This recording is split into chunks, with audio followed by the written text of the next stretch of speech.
pour qu'on puisse arriver au niveau où on se livre, je vais appeler ça comme cela, on se livre à toi, il faudrait qu'on ait consommé assez de temps pour pouvoir se livrer. Ce que je trouve contraire chez vous autres, les Québécois, vous ne prenez pas assez de temps avant de vous livrer. Vous vous livrez tout de suite.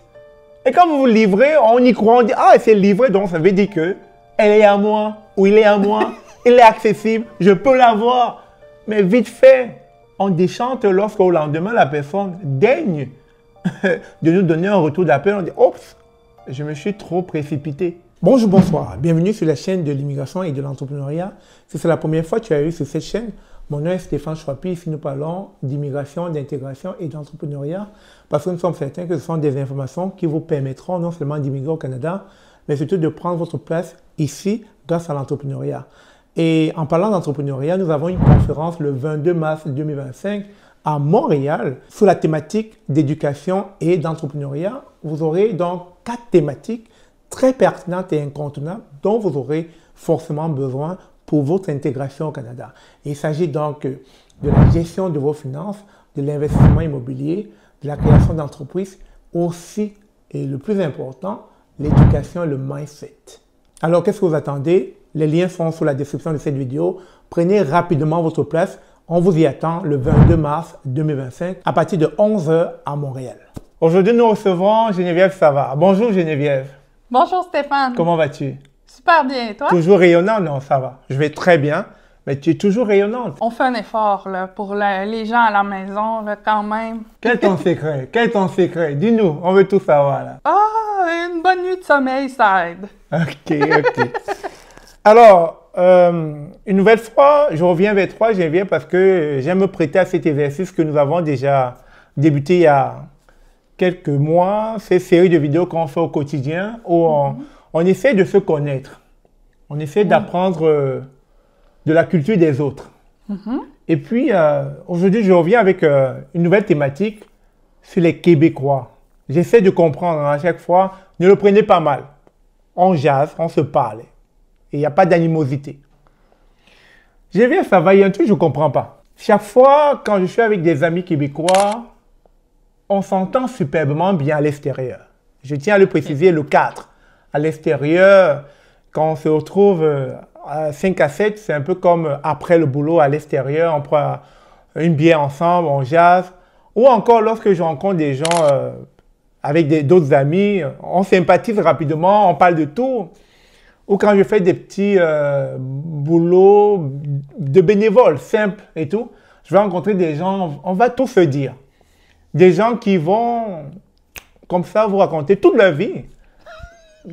Franchement, toute leur vie. Je te le dis là, c'est-à-dire, elle va me dire, je suis divorcée, j'ai quitté mon chum, j'ai 2 enfants, voilà, et tout. C'est-à-dire, je vais tout savoir de la vie. Ce qu'elle mange, comment elle s'habille, la couleur de ses cheveux, combien d'hommes elle voit par jour, bref. Je vais tout savoir. Elle va tout me dire. Je ne la connais pas, mais elle va tout me dire juste du fait que pendant le momentum, le moment où on partage là, elle aura le goût de vouloir comme jaser. Et comme elle va vouloir jaser, elle va aller dans tous les paramètres de sa vie. Et moi, ce que ça me donne comme retour, c'est que si elle me dit tout, ça veut dire qu'il y a une amitié qui vient de naître. Une amitié solide. Une amitié où je peux faire confiance à la personne. Alors, je me dis donc, au lendemain, j'ai pris son numéro de téléphone et je ne parle pas d'une personne, je parle de plusieurs personnes. C'est pas 1, 2, 3, c'est plusieurs personnes qui me font ce coup-là. Le lendemain, je vais comme dire, écoute, hier on s'est jasé et tout, est-ce qu'on peut se voir, est-ce que je peux passer? À peine si la personne répond à mon message. J'ai comme l'impression qu'on m'a ghosté. J'ai comme l'impression que la personne a créé comme une distance au lendemain. J'ai comme l'impression que hier, j'hallucinais, que j'étais encore en train de rêver de quelque chose, comme ce qui s'est passé hier n'avait jamais existé. Donc je me pose dans la question, est-ce que c'est culturel? Est-ce que c'est juste une façon d'être poli, de donner l'impression que, oh non, ça va, blabla, on jase, voilà, au moment où on est avec la personne. Mais au lendemain, aussitôt, ce n'est plus trop ça. Mais je pense qu'il y a plusieurs choses qui se sont passées dans cette histoire-là. Okay. De mon point de vue de québécoise, comme, mettons, je vais échanger avec toi, Mais pour moi, de dire que je suis séparée, divorcée, mariée ou etc., c'est une information qui n'est pas du tout privée nécessairement. Et j'aurais tendance, si on regarde sur Facebook, là, souvent, c'est mentionné le statut de relation, parce que c'est quelque chose qui est quand même assez accessible comme information. Le fait d'avoir des enfants aussi, le nombre d'enfants, c'est pas une information qu'on considère comme étant privée. Fait qu'à la base, cette information-là qui a été partagée avec toi, c'est pas nécessairement une information qu'on considère comme privée. Deuxièmement, d'appeler dès le lendemain pour faire suite à la conversation de la veille, moi, je trouve ça vite. Oh, OK. Et j'aurais tendance à dire, mettons que, tu sais, de vouloir venir chez la personne, ça demande un niveau d'intimité qui est très différent. Mais je te comprends et je ne t'arrête pas. Et c'est la raison même pour laquelle j'essaie de comprendre.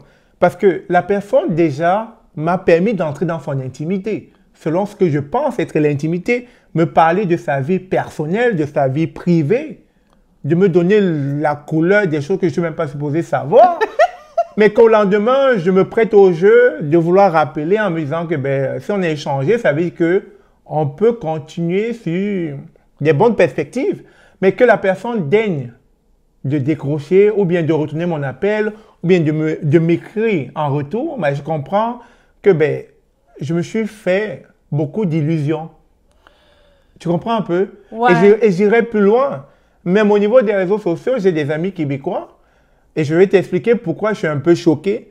C'est que quand une amie québécoise est enceinte, une de mes amies québécoises qui était enceinte, mais je pouvais te dire quand elle est tombée enceinte et quand elle va accoucher.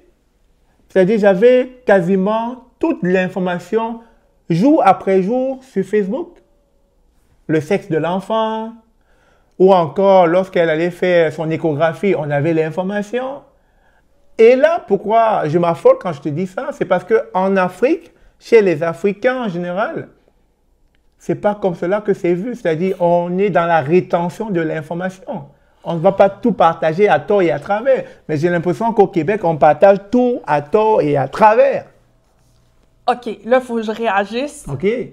Parce que moi, comme Québécoise, quand je rencontre des Africains, et c'est peut-être parce que je suis une femme que quand je rencontre un homme, puis là, il n'y a pas moyen de savoir, coudonc, il est-tu célibataire ou bien il est marié ou il est en couple. C'est comme s'il se garde tout le temps une petite porte ouverte pour être capable de sauter la clôture. C'est fatigant, ça, cette histoire-là. Moi, ça m'énerve. Je peux comprendre. C'est une culture. C'est une culture où, comme je disais, on est dans la rétention, on ne dit pas tout.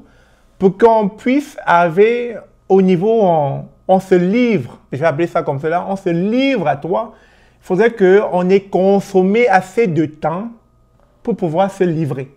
Ce que je trouve contraire chez vous autres, les Québécois, vous ne prenez pas assez de temps avant de vous livrer. Vous vous livrez tout de suite.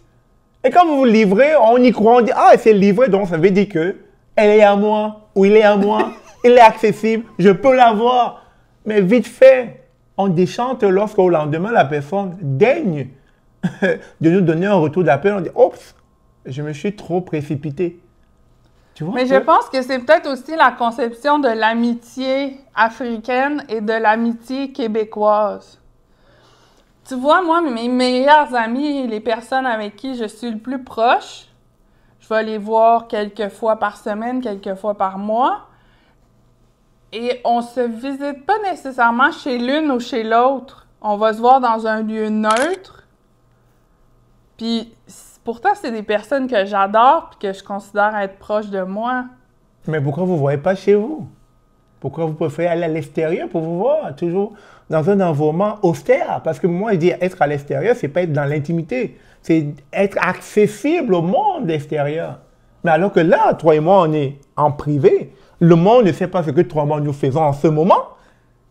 C'est ça, être dans une amitié beaucoup plus discrète et privée. Mais si on se voit dehors, mais tout le monde est au courant de nos activités à l'extérieur.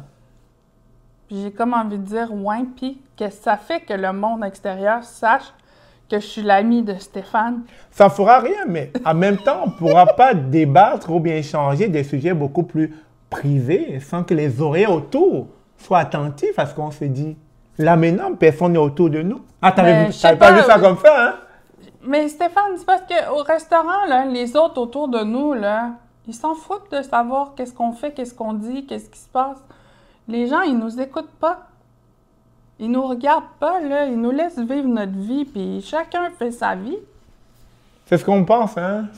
Jusqu'à ce qu'un jour arrive, c'est pas un incident, et le voisin qui t'écoutait à côté, ah oui, j'ai entendu, il disait ça. Mais oui, c'est très souvent comme ça se passe, où le voisin à côté, dans les bâtisses, dans les maisons à logement, là, quand quelque chose arrive, le voisin qui était là, ton voisin depuis des années, qui donnait l'impression qu'il ne voyait même pas ce que vous faisiez, il est le premier à dire, non, je vois, il y avait des gens qui entraient chez lui tout le temps. Non. Donc, moi, je dis tout le temps que si on veut être sincère, je peux comprendre que c'est une différence de culture. Chez nous, les Africains, très généralement, ça prend du temps. Il faut prendre le temps pour connaître les gens. Il faut prendre du temps avant de se livrer à quelqu'un, avant de partager tous ses secrets avec quelqu'un. Donc, on ne se lève pas un matin et on vient dire, je vais, ça va. Écoute, j'ai plusieurs femmes dans ma vie, j'ai plusieurs enfants, et puis j'aimerais en faire 2, 3 énième femme. Non, c'est pas comme ça. On prend le temps avant de parler de soi, de nos intimités, de nos choses privées. Mais j'ai comme l'impression que, à contrario, chez vous, c'est différent.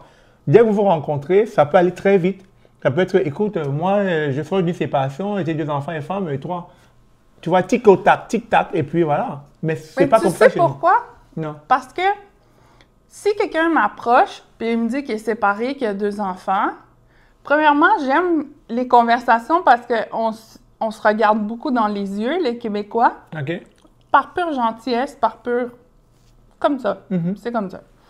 Et les gens, on va avoir tendance à se livrer comme ça parce que pour nous, c'est pas une information qui est privée, puis ça fait partie de notre bagage, puis voici qui je suis, voici...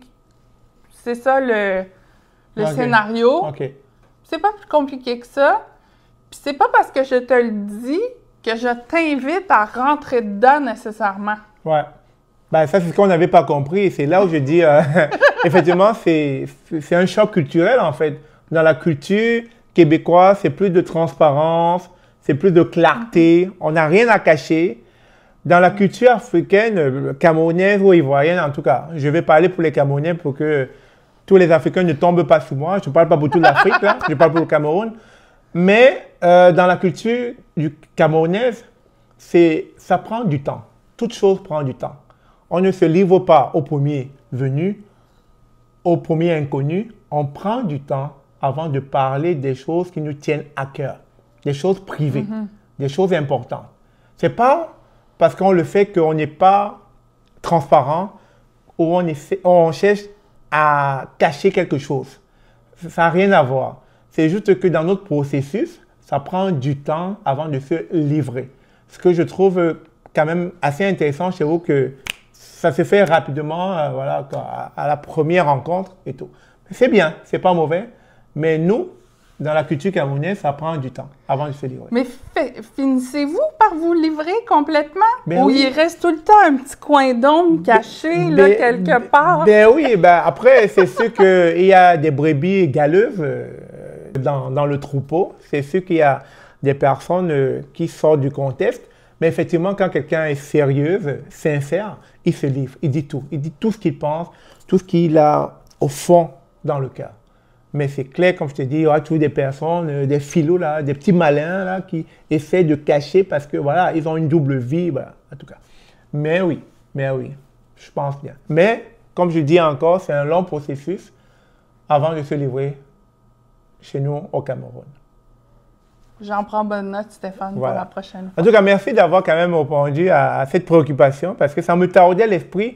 Je me dis, mais pourquoi ils le font ça? C'est-à-dire, tu parles avec quelqu'un, vous êtes en verbe, vous êtes enthousiaste, vous êtes sur la même longueur d'onde, voilà, vous avez l'impression que voilà, c'est là.